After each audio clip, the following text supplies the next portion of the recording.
Pues hay que saber que, por una parte, el cáncer de tiroides se está incrementando, parece que eso es cierto, parece que el diagnóstico precoz aumenta la supervivencia.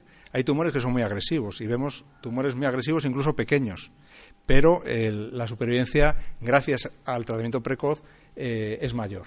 Y que el tratamiento inicial en general es la cirugía. El tratamiento quirúrgico actualmente es el tratamiento principal. Bienvenidos al podcast de la Fundación Caja Rural de León, Orense, Valladolid, Zamora. Soy Tomás Aguiar.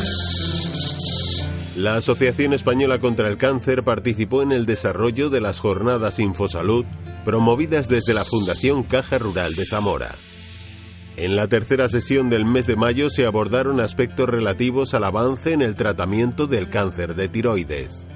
Feliciano Ferrero, secretario de la Fundación, daba la bienvenida a los asistentes y al doctor José Luis Pardal. En la tarde de hoy nos acompaña el doctor José Luis Pardal Refollo, que es doctor en Medicina y Cirugía y especialista en otorrinolaringología del Servicio de Otorrinolaringología y Cirugía de Cabeza y Cuello en el Hospital Universitario de Salamanca.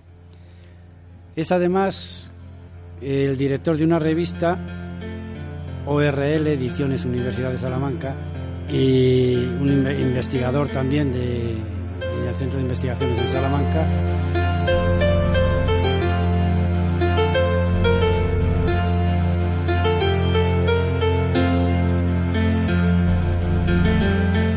Recordar un poquito, la glándula tiroides es una glándula endocrina que forma hormonas, por eso se llama endocrina.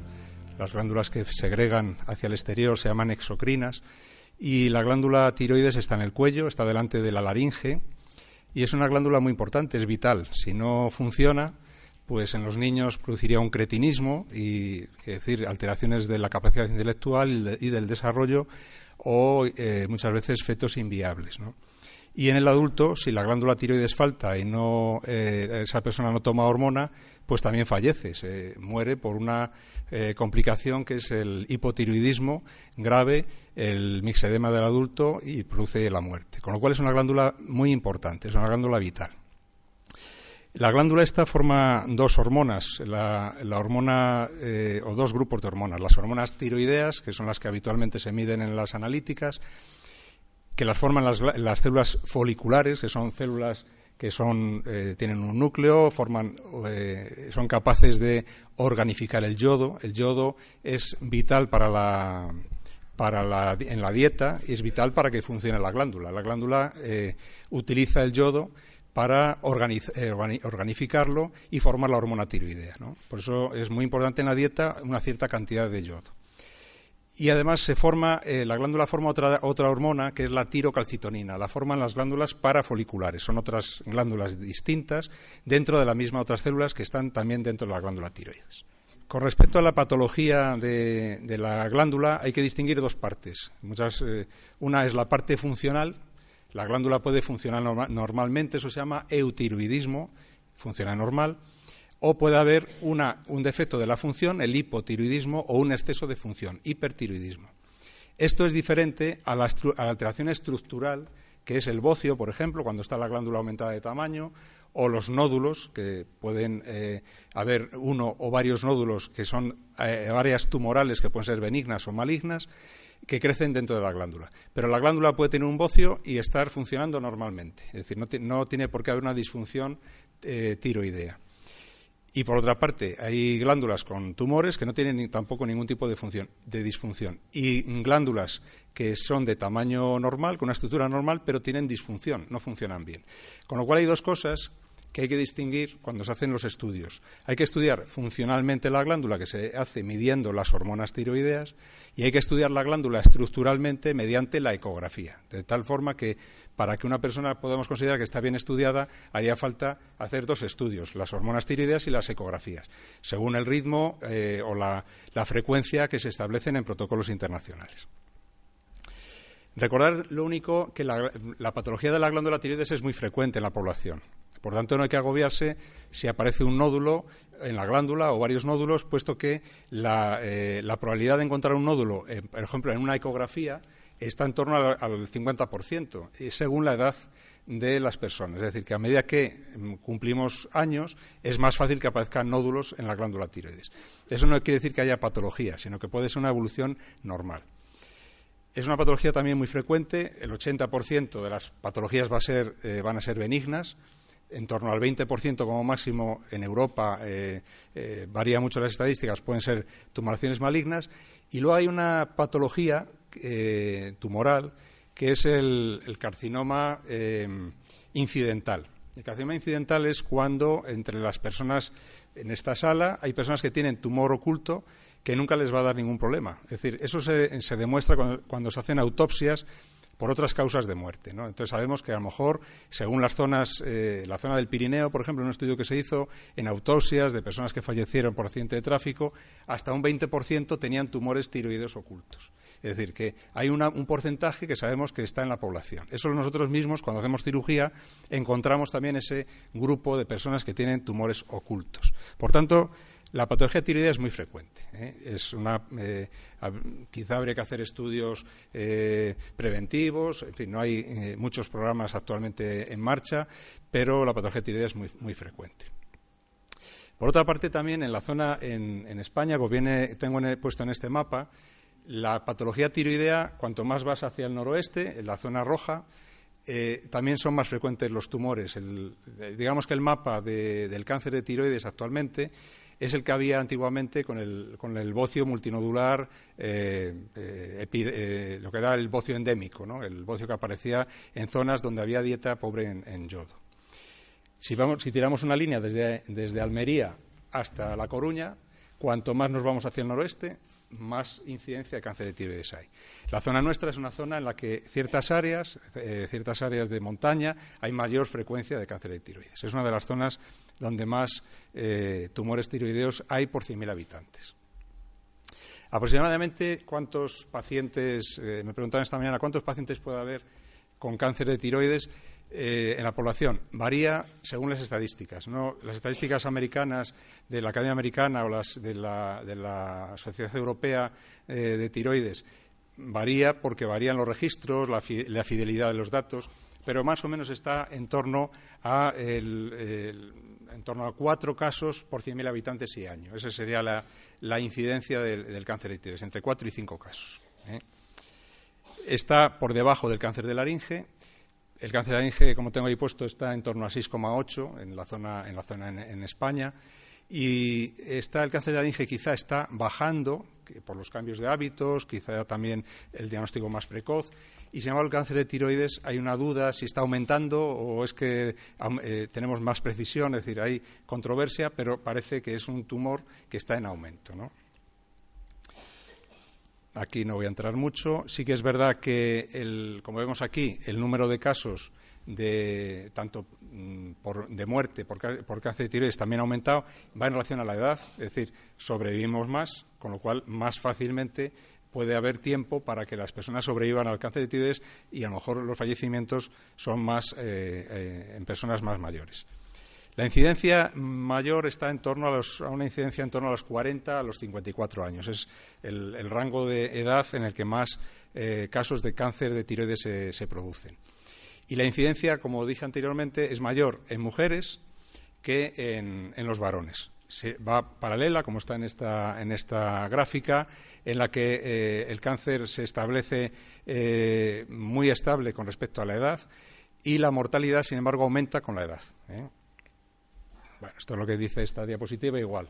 El pico de muerte mayor está en torno a los 75-84 años porque se sobrevive a la patología.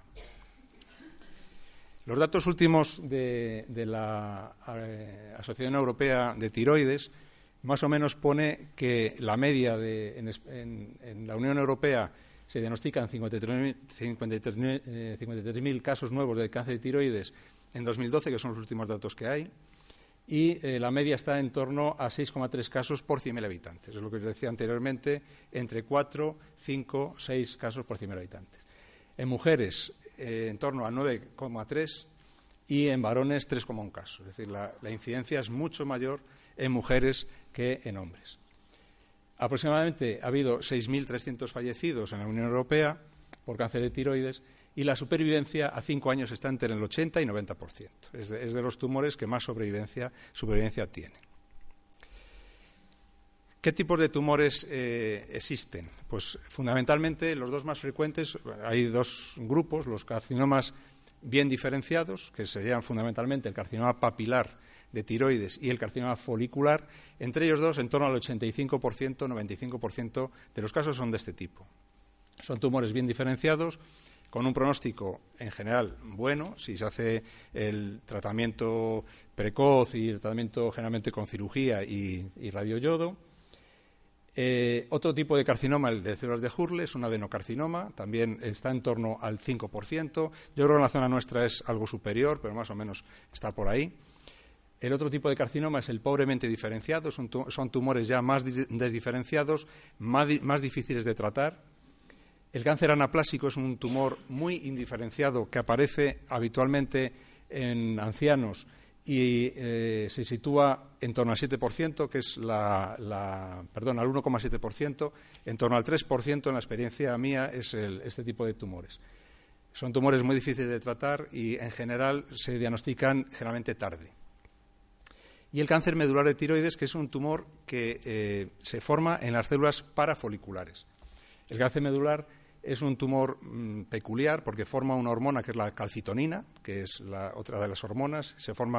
Está en torno a su incidencia entre el 3 y el 5%, en la zona nuestra quizá más cercano al 3%, si bien es verdad que es un tumor que está en incremento, quizá porque hay más medios para diagnosticar y es un tumor que está en aumento.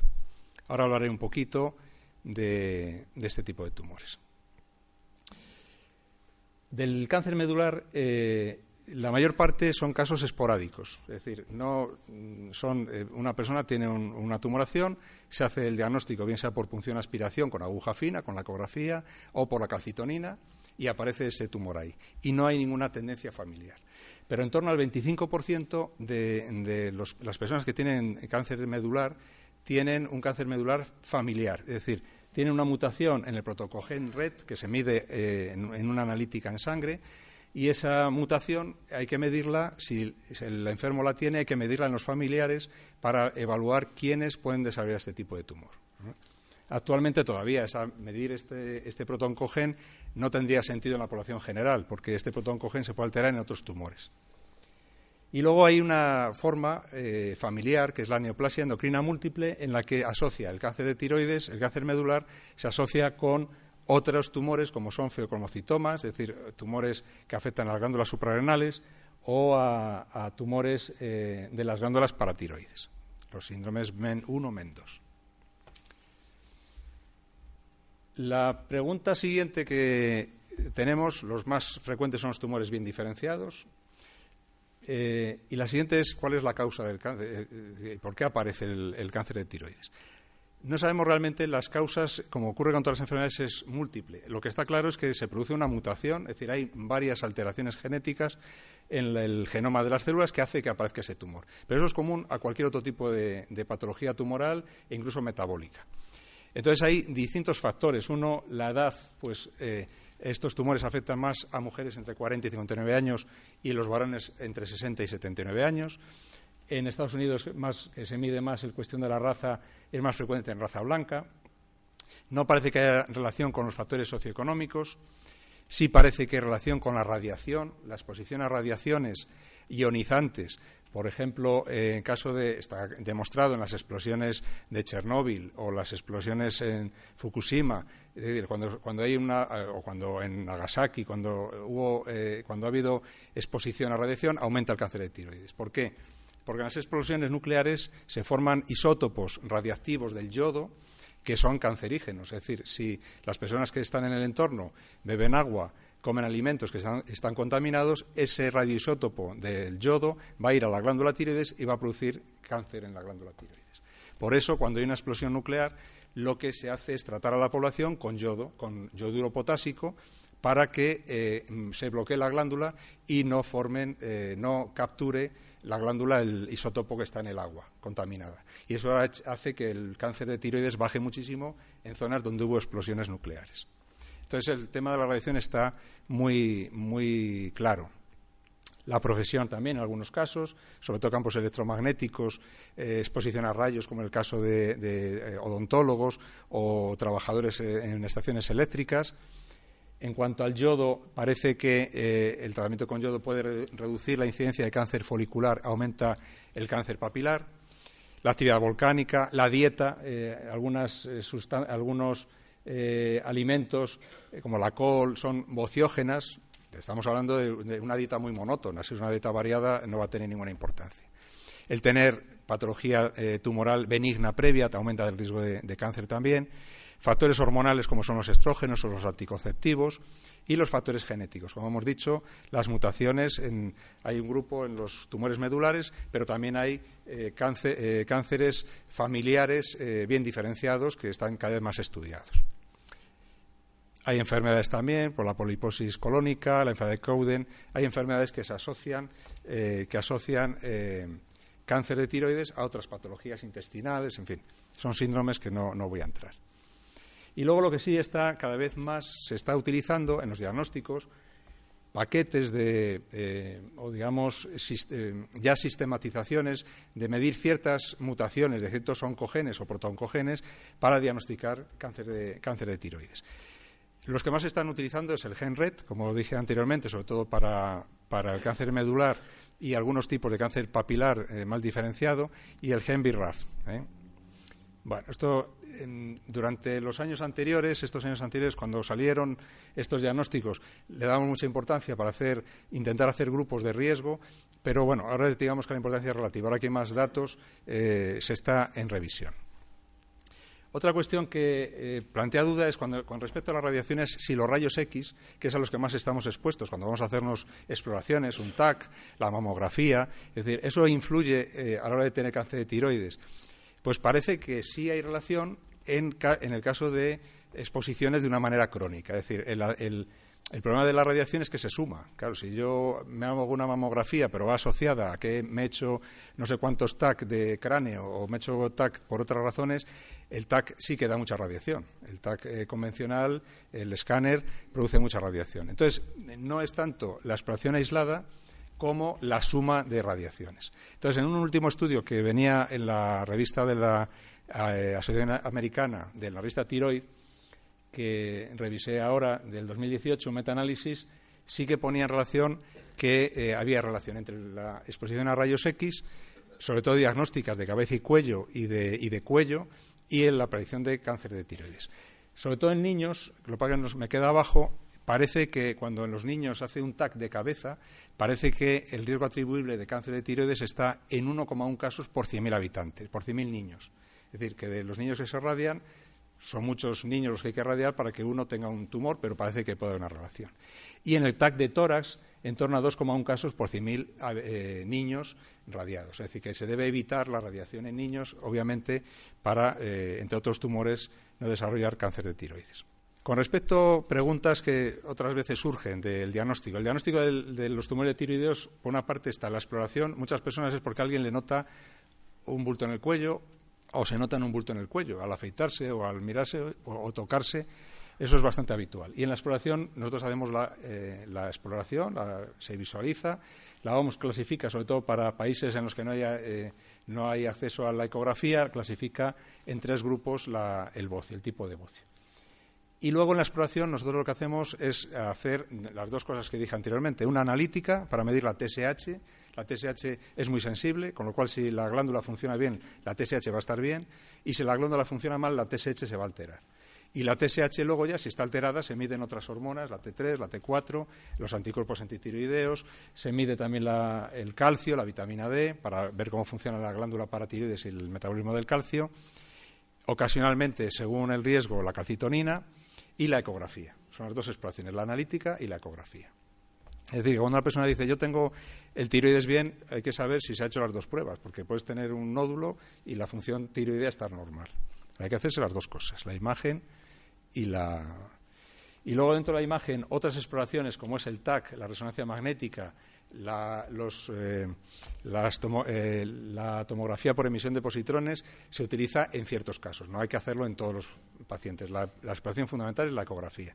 La ecografía la hacen fundamentalmente los radiólogos en en los servicios de radiología y los endocrinólogos. Es decir, yo aquí estoy hablando de una parte mía que es una parte mínima, porque en el grupo de trabajo pues cada uno hace su parte y la parte que lleva el peso de todo el tema de diagnóstico, tratamiento, seguimiento es la de endocrinología. Y los endocrinólogos habitualmente, en centros como ocurre aquí en Zamora, pues tienen su ecógrafo y hacen ellos las punciones, hacen todas las exploraciones. Y luego la gammagrafía hoy en día queda reducida para dos situaciones, para el hipertiroidismo prácticamente y para el seguimiento en el caso de gammografías hechas con yodo 123 o 131 o tecnecio para el seguimiento del cáncer de tiroides. En la ecografía es muy importante, otra duda que surge muchas veces, ¿hasta dónde vale la ecografía? La ecografía sirve para medir la glándula, para ver cuántos nódulos hay. No hay que contar los nódulos, pero sí mirar aquellos nódulos que son de mayor riesgo, para medir su tamaño y tener vigilados los nódulos que fueran de riesgo. ¿Cuáles son los nódulos de riesgo alto de carcinoma? Que son los que los radiólogos o los endocrinólogos vigilan. Y sobre ese riesgo es sobre el que hacen o no hacen punción aspiración. Pues es nódulos que son hipoecoicos, que dejan pasar los ecos, es decir, el ultrasonido.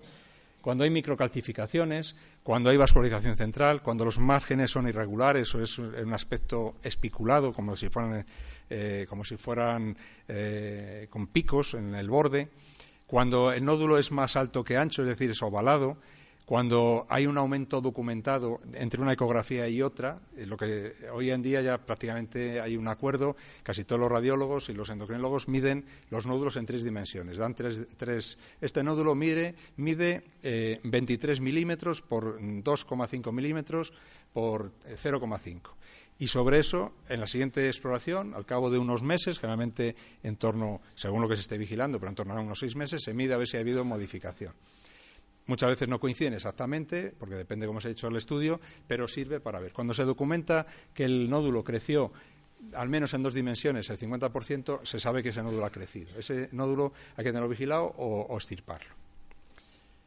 Por tanto, la ecografía es muy importante. Los radiólogos se ha estado trabajando durante tiempo en una clasificación que es parecida a la que se utiliza para la mama, es en la clasificación TIRADS. Entonces los radiólogos y los endocrinólogos dan el diagnóstico y el TIRADS nos sirve para evaluar el riesgo que ese nódulo tiene de tener un carcinoma. Es aproximado, porque hasta que no tienes la biopsia o la prueba final, que es tener la pieza de la extirpación, no sabes cuál es el resultado. Pero esto ya se va haciendo con muchos datos de muchos pacientes, con lo cual va siendo cada vez más fiable. El TIRADS 1 son glándulas normales y el TIRADS 2 es cuando claramente no tiene ningún criterio de malignidad. El problema empieza ya con el TIRADS 3, que ya empezamos a tener dudas si es probablemente benigno, si es sospechoso, si es probablemente maligno, o el TIRADS 6 es cuando tenemos un nódulo que ya sabíamos que era maligno. A partir del TIRADS 3, en general, se hace punción aspiración. Se debe hacer una punción, la punción aspiración, ahora veremos los tipos, pero la punción aspiración generalmente se hace a partir de nódulos de 1 centímetro, vamos a poner en general. ¿Qué ocurre? Que cada vez se ven nódulos más pequeños. Personas que tienen mucho hábito, especialistas con mucho hábito de hacer punciones, hacen punciones en nódulos más pequeños y diagnostican tumores más pequeños. También es un problema a la hora de los tratamientos, pero bueno, eso es lo que está pasando. Pero en general, a partir de 1 centímetro. Nódulos de menos de 1 centímetro, en general, si no tiene ningún criterio, no se hace punción aspiración. O en los nódulos sólidos, los nódulos hay veces que son mixtos, son zonas con quiste y otras zonas sólidas. Los nódulos espongiformes en general son nódulos que son benignos, entonces esos se puncionan si son más de 2 centímetros. En quistes no se está indicado, que hay muchas veces personas que piden hacer una punción. Si es un quiste no está indicado, porque lo único que va a ocurrir es que puede rellenarse el quiste, haber una hemorragia o incluso infectarse. Y también cuando hay ganglios sospechosos también se hace punción aspiración. Por tanto, la ecografía nos lleva a ver cuándo tenemos que hacer punción. Y en la punción, cuando te hacen una punción aspiración, el anatomopatólogo lo que hace es ver la extensión de células y entonces te da un diagnóstico también de probabilidad. Esto se ha clasificado en 2009 y está revisado ahora en 2017. El grupo Bethesda, que se reúnen especialistas de anatomía patológica de distintas especialidades y establecen un grupo para decir, este sistema es el que se utiliza para que sepamos realmente de qué estamos hablando. Cuando un anatomopatólogo manda un informe, nos da el grupo Bethesda en el que está, en el grupo 1, 2, 3, 4, 5 y 6. Esto es muy importante que lo conozca también la población porque los diagnósticos vienen según ese grupo.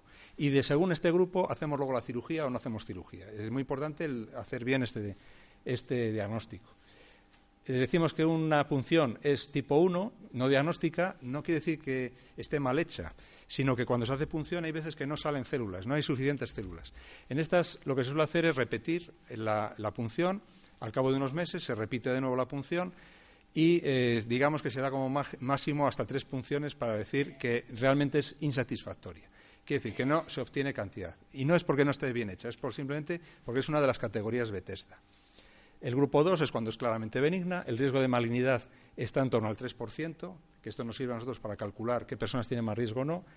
La grupo 3 es una atipia de significado indeterminado o tumor folicular de significado indeterminado, el riesgo de cáncer está en torno a un máximo del 15%.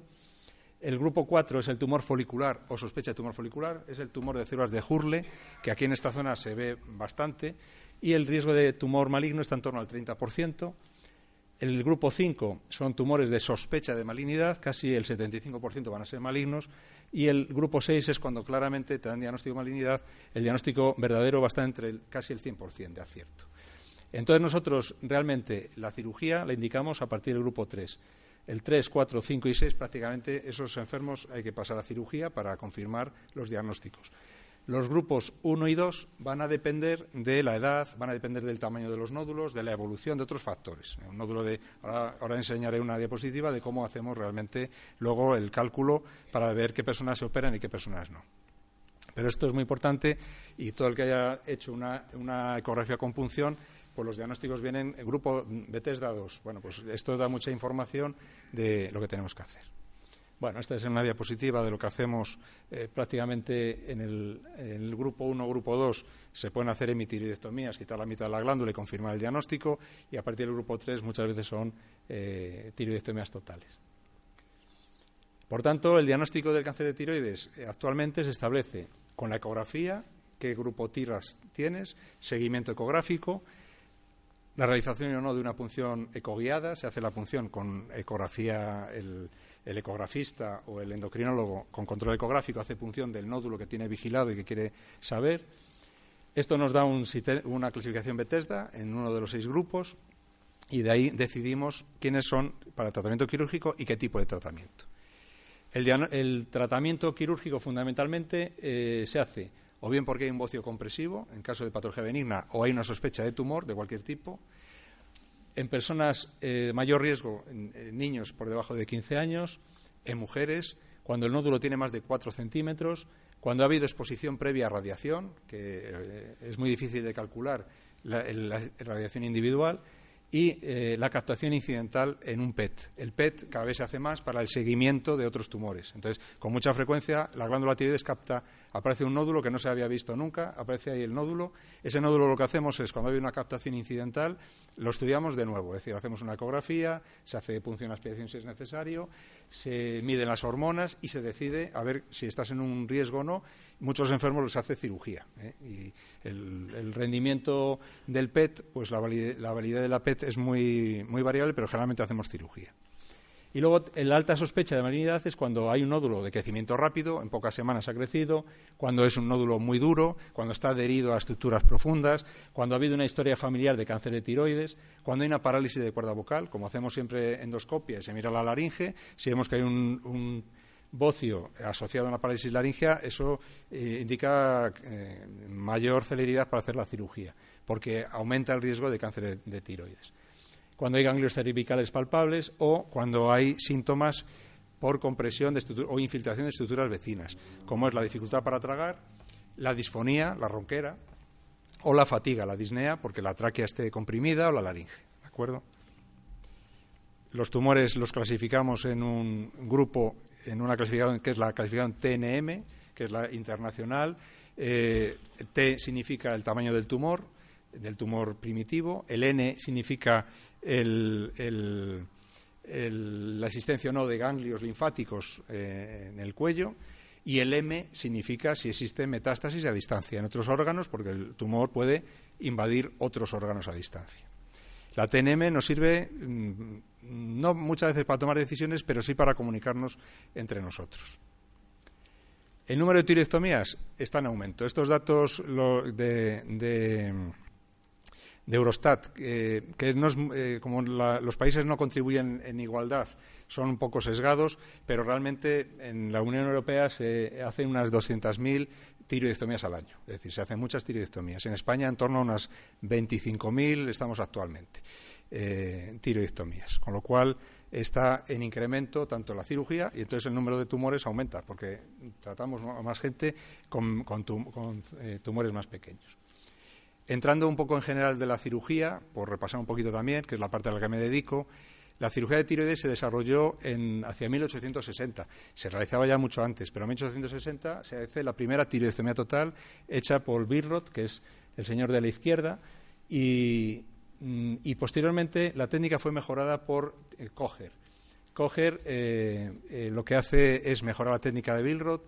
Son las técnicas que hacemos actualmente por la descripción del tratamiento quirúrgico de la glándula tiroides y por la descripción de para qué sirve la glándula tiroides, que no se conocía hasta el año 1888, gracias a él, pues recibió el premio Nobel en 1909. Es decir, desde entonces la cirugía no se ha modificado grandemente, es decir, todo lo ideó él y todo se hace como él hizo. Lo único es que ha cambiado la tecnología, eso sí, los medios tecnológicos son los que tenemos diferentes, ¿no? Pero él fue capaz de pasar de una glándula que no se sabía cuál era su función, cuando quitaba la glándula, pues aparte de pasar una serie de complicaciones y que la mortalidad estaba en torno al 80% de personas fallecían después de la cirugía, él llegó a una mortalidad del 1%. Es decir, eso en 1880 tiene mucho mérito. Y luego, posteriormente, se empezó a ver cómo algunos pacientes fallecían años después de algo que se llamó caquesia strumipriva. Era por el hipotiroidismo, no se sabía. Quitaba la glándula porque comprimía, se hacían las cirugías, pero la glándula no se sabía qué función tenía. Se investigó el porqué y, bueno, al final establece que hay una función tiroidea que es la misma que produce el cretinismo infantil, es decir, él lo que hizo fue relacionar todas las patologías que no tenían relación entonces, todas en una sola función que era la glándula tiroides. Y ahí arranca toda una epopeya de grandes investigadores hasta los años 50, que prácticamente la glándula tiroides ya no tenía grandes secretos, ¿no? Pero es un héroe. La cirugía podemos hacerla por vía abierta. Esta técnica es la técnica de Kocher, que es la que hacemos todos los días. Esta es la técnica estándar. Cirugía a través de una incisión en el cuello, en la parte anterior del cuello, y esa es la que se está haciendo sistemáticamente. Hacemos la disección y se pueden hacer tiroidectomías totales, que es quitar los dos lados de la glándula, o una hemitiroidectomía, quitar la mitad de la glándula. Se puede hacer vaciamientos cervicales, la limpieza de los ganglios del cuello, y esta es la técnica habitual. Utilizamos como medios de seguridad el sistema de sellado vascular, que el que más utilizamos es el sistema Ultracision, que funciona por ultrasonido, que no damos puntos, sino que todo se hace con sellado automático. Y este sistema funciona por ultrasonido. Y luego hay otro sistema, como es Ligasur, que funciona es un sistema eléctrico, pero también produce sellado de los vasos. Y el sistema siguiente que da seguridad en la cirugía es la neuromonitorización. En la cirugía hay puntos de riesgo. Uno son los vasos, un riesgo es la hemorragia en la cirugía. Otro riesgo es la parálisis del nervio laringeo recurrente, que es el nervio que mueve la laringe. Ese nervio, cuando está funcionando, lo que hacemos es hacer una disección, buscarlo para no dañarle, y lo que hacemos es después comprobar con un neuromonitor si el nervio funciona correctamente o no. Esto se hace a través de un tubo que ya tiene los electrodos, en fin, esto ha mejorado mucho y la técnica todavía saco esta foto aquí porque fue con el primer aparato que empecé a trabajar yo, el NIM2, y ahora ya los sistemas que hay están mucho más avanzados, pero me gusta la diapositiva y no cambia lo que era la esencia de la neuromonitorización. Y luego la tercera complicación es que al lado de la glándula tiroides están las glándulas paratiroides, que son las que forman la paratormona, las que regulan el calcio, y están justo pegadas a la glándula tiroides. Durante la cirugía tenemos que conservar la vascularización de esas glándulas para que el paciente no tenga hipocalcemia, ¿no? Que no tenga trastorno del calcio. Se puede conseguir en un porcentaje altísimo, más del 99%, pero hay un 1% que puede ocurrir que tengan personas que tienen hipocalcemia persistente. Entonces, los dos sistemas que nos han ayudado muchísimo son el Ultracision y el sistema de monitorización. Otra forma de abordaje que está en aumento es la cirugía mínimamente invasiva videoasistida. Es una cirugía en la que con una incisión pequeña de 1,5 centímetros, con un endoscopio, se accede a la glándula.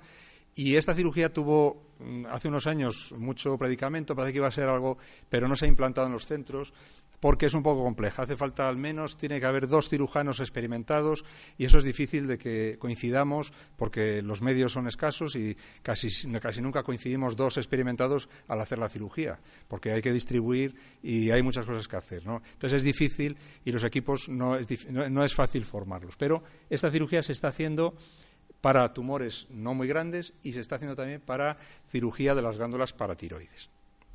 Otro tipo de abordaje es el abordaje en lo que se llama desde lugares remotos, ¿no? El abordaje desde lugares alejados o acceso remoto. Se suele hacer a través de un sistema con brazo robótico, que el que actualmente el que está en Salamanca, en Valladolid, es el sistema Da Vinci, que es un brazo robótico en el que el cirujano opera no en la cabeza del paciente, sino que opera alejado del paciente a través de una consola, y es un sistema que está teniendo cada vez más, se utiliza en urología mucho, se utiliza en cirugía torácica y en cabeza y cuello. Algunos expertos, 2 compañeros que están en Madrid, que son muy avanzados en esta cirugía, la utilizan para tratamiento de cáncer de cavidad oral, y en el cuello, en cirugía de tiroides, se está utilizando también con abordajes pues a través de la axila, como vemos a través de la axila, se puede hacer abordajes a través de la boca, se puede hacer a través de la areola de la mama. Todo va buscando que no haya cicatrices, con lo cual esto se ha desarrollado muchísimo en los países como en China, tiene mucha, es decir, en países de Asia, pues por su cultura de evitar cicatrices y evitar estigmas que puedan hacer que alguien sepa que estás operado, ¿no? De tal forma que esto es lo que ha venido de allá y cada vez va habiendo pues más casos tratados. Pero el tratamiento estándar es el tratamiento cirugía abierta. Cirugía de robótica se está haciendo poco, pero va habiendo cada vez más casos. La base del tratamiento del cáncer de tiroides es la cirugía, tiroidectomía total, con el vaciamiento de los ganglios en la zona central, en el área 6, y cuando hay ganglios laterales, los vaciamientos laterales. Y después el tratamiento con radioyodo. El yodo 131 se utiliza después de la cirugía y se utiliza en el cáncer bien diferenciado, en el cáncer papilar y en el cáncer folicular. Los tumores medulares o los otros tipos de tumores se tratan fundamentalmente con cirugía o con radiación externa o con citostáticos, con fármacos. Digamos que me quedo ahí porque en el cáncer bien diferenciado luego hablaré un poquito de lo que se hace ahora con radioterapia externa y citostáticos. La cirugía ganglionar se hace cuando hay ganglios palpables o en alguna punción ha habido un ganglio positivo o se ven en el TAC. En ese caso, aunque no tengamos certeza, se hace limpieza ganglionar y luego se analizan los ganglios.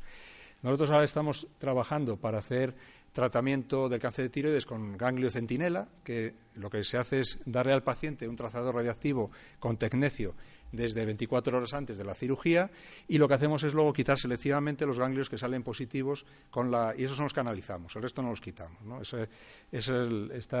Seguramente va a tener un gran éxito porque de esa forma vamos a hacer cirugía muy selectiva y sabemos que quitamos los ganglios que realmente tienen riesgo y no hacemos una limpieza ganglionar como estamos haciendo ahora. 2 tipos de yodo. El yodo 131 es el que se utiliza para el tratamiento del cáncer y el yodo 123 es otro isótopo que da menos radiactividad, pero se utiliza para el diagnóstico y se está utilizando cada vez más. Normalmente el tratamiento con el radioyodo se suele hacer desde un mes antes, el paciente retira la medicación, o lo que se está haciendo ya es el tratamiento con tirogen, 2 inyecciones de tirogen, que es un competidor de la TSH y no hace falta suspender el tratamiento. Tirogen se utiliza ahora ya, es un tratamiento caro, pero bueno, poco a poco ha ido entrando y se está haciendo así. Se recomienda a los pacientes tomar una dieta baja en yodo, que es un problema, pero realmente hay muchos la Academia Americana tiene mucho en castellano, tiene mucha documentación, tiene hasta un libro de cocina. La Asociación Española de Cáncer de Tiroides también tiene un libro de cocina con dietas escasas en yodo, que la estoy viendo el otro día, está muy bien. Y bueno, se recomienda evitar la sal yodada antes de darte un tratamiento con radioyodo, evitar productos lácteos que contengan productos lácteos, evitar alimentos marinos, el pescado, los mariscos, limitar el cereal y utilizar o no comer carne de vacuno, pollo, pavo en ese mes previo al tratamiento. El tratamiento, una vez has quitado la glándula tiroides y hay un tumor, el tratamiento se hace con levotiroxina. Hay otros tratamientos que se irán metiendo de otras formas, otras sustancias, pero la más utilizada, el Eutirox o la levotiroxina genérica es la más utilizada. Bien sea con terapia de sustitución, que es tomar la dosis adecuada para que la TSH esté en un límite normal. La TSH es la hormona que forma la hipófisis, en la parte del cerebro, que es la que da la orden a la glándula para que forme más o menos hormona. Si la TSH está alta, lo que hace es estimular, y si hay restos tiroideos se va a lo mejor recidiva el bocio. En algún pequeño resto que quede empieza a multiplicarse y por recidivar. Por eso hay que tener bien controlada la TSH.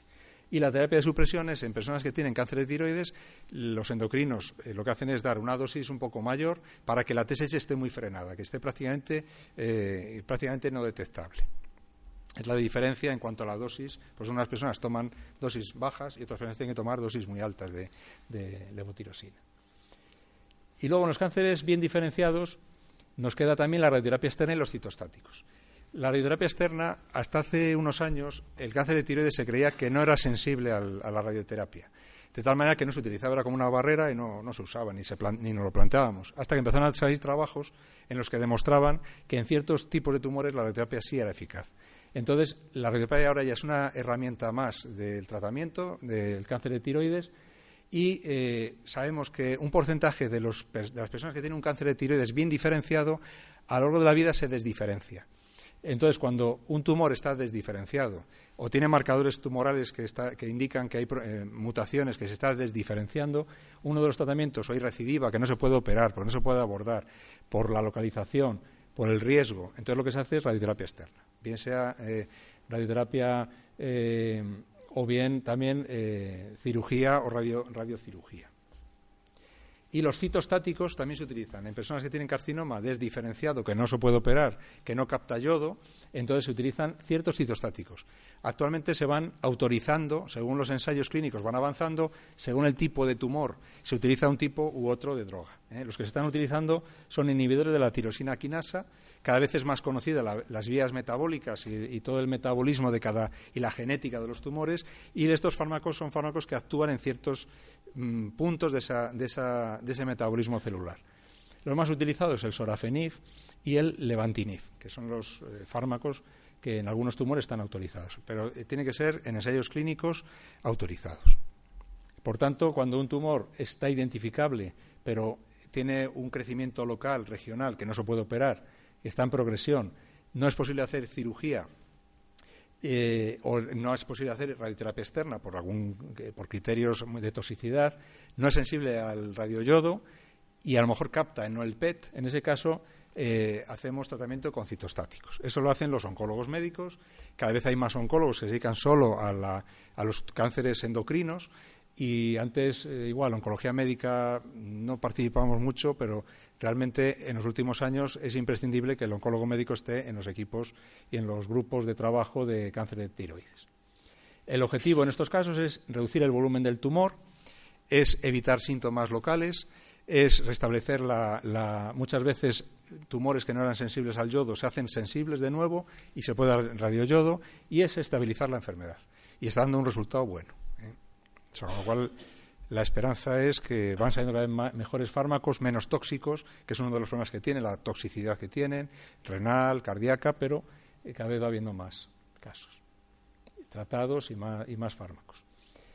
Este es un resumen digamos que en la experiencia mía, la mayor parte de las personas que tratamos son cánceres papilares en un 78,8%, cánceres foliculares un 12,9%, medulares un 5,9%, es más alta que la media, y el cáncer anaplásico en un 2,4%. Y la mayor parte de las personas no suelen tener ganglios en el cuello. Normalmente antes hacíamos limpieza ganglionar central, ahora con el ganglio centinela pues iremos haciendo cirugías menos agresivas y con mejor resultado.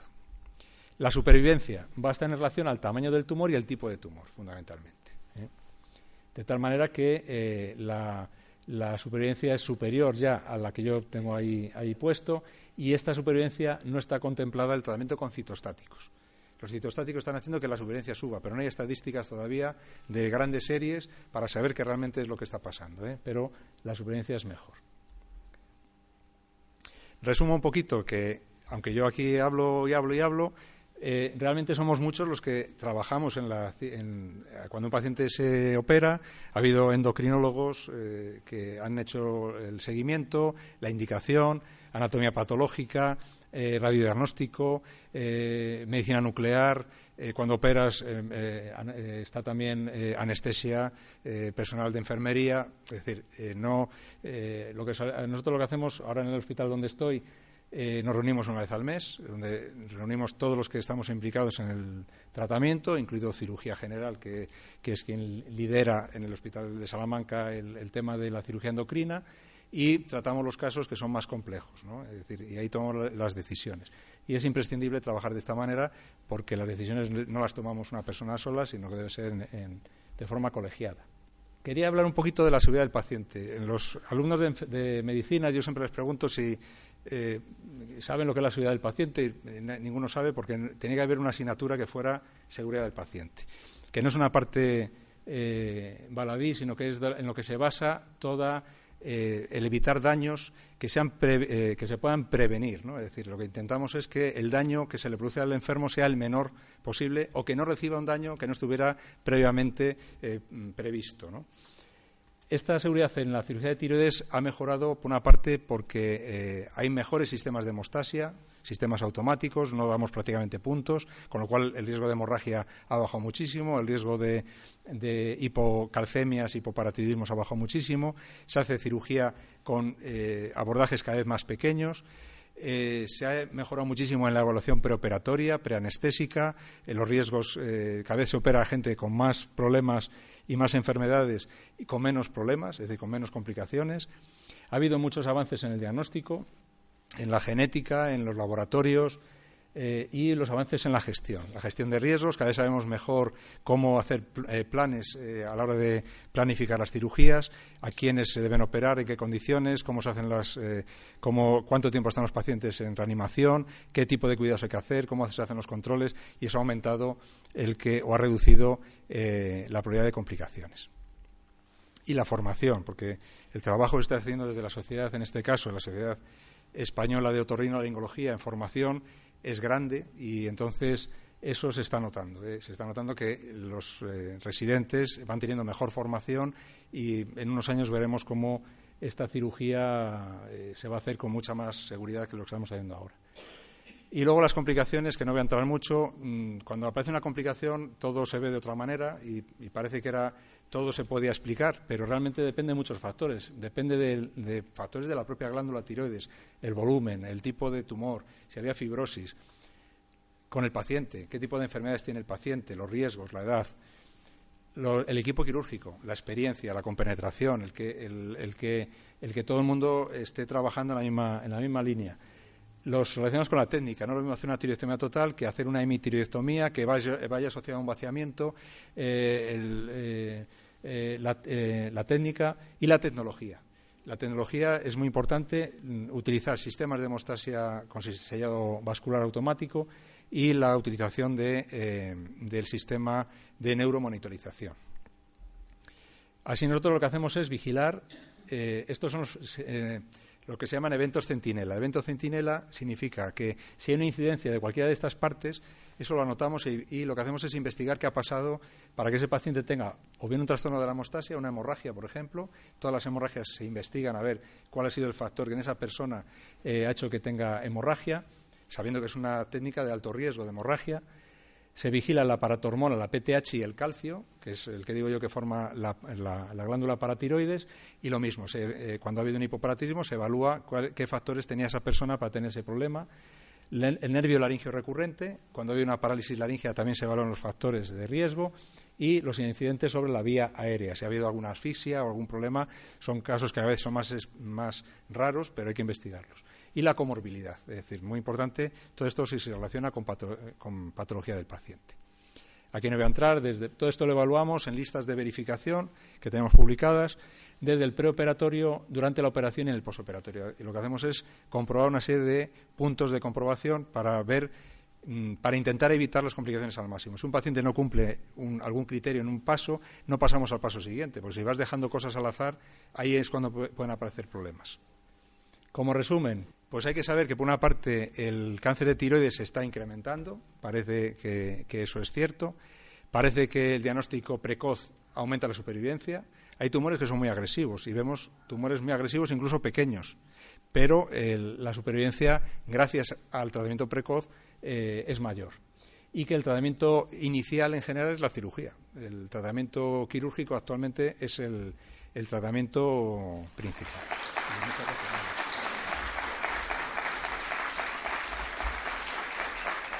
Muchísimas gracias de nuevo al doctor José Luis Pardal por esta conferencia y muchas gracias también a la Asociación Española contra el Cáncer por la colaboración y por las actividades que realiza en beneficio de todos los afectados a lo largo de todo el año, que es mucha y de muy buena calidad. Más contenido sobre Caja Rural de León, Orense, Valladolid y Zamora en cajaruraldigital.com o fundacioncajaruraldezamora.es. Soy Tomás Aguiar. Les espero en la próxima entrega de este podcast.